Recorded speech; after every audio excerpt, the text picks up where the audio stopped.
Genesis chapter 29. So Jacob continued on his journey, and came to the land of the people of the east. And he looked, and saw a well in the field, and behold, there were 3 flocks of sheep lying by it. For out of that well they watered the flocks. A large stone was on the well's mouth.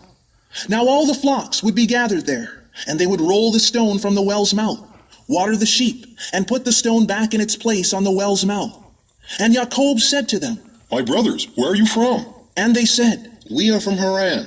Then he said to them, Do you know Laban, the son of Nahor? And they said, We know him. So he said to them, Is he well? And they said, He is well. And behold, his daughter Rachel is coming with their sheep. Then he said, Look, it is still high day. It is not time for the cattle to be gathered together. Water the sheep, then go and feed them.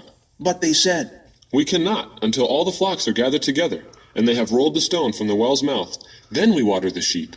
Now while he was still speaking with them, Rachel came with her father's sheep, for she was a shepherdess.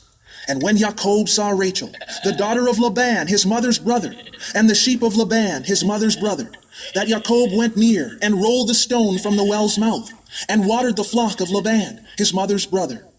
Then Jacob kissed Rachel, and lifted up his voice and wept. And Jacob told Rachel that he was her father's relative, and that he was Rebekah's son. So she ran and told her father. Then it came to pass, when Laban heard the report about Jacob, his sister's son, that he ran out to meet him, and embraced him, and kissed him, and brought him to his house. So he told Laban all these things. And Laban said to him, Surely you are my bone and my flesh. And he stayed with him for a moon of days. Then Laban said to Jacob, Because you are my relative, should you therefore serve me for nothing? Tell me what your wages should be. Now Laban had 2 daughters. The name of the elder was Leah, and the name of the younger was Rachel.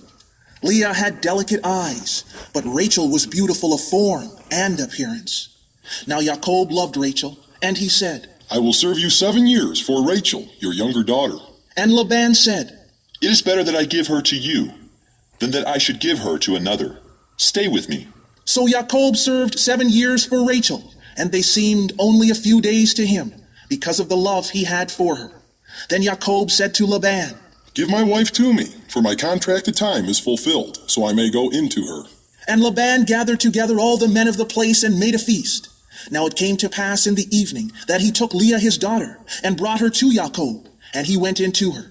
And Laban gave his maid Zilpah to his daughter Leah as her maidservant. So in the morning, behold, it was Leah. And he said to Laban, What is this you have done to me? Was it not for Rachel that I served you? Why then have you deceived me? And Laban said, It is not the custom in our country to give the younger before the firstborn.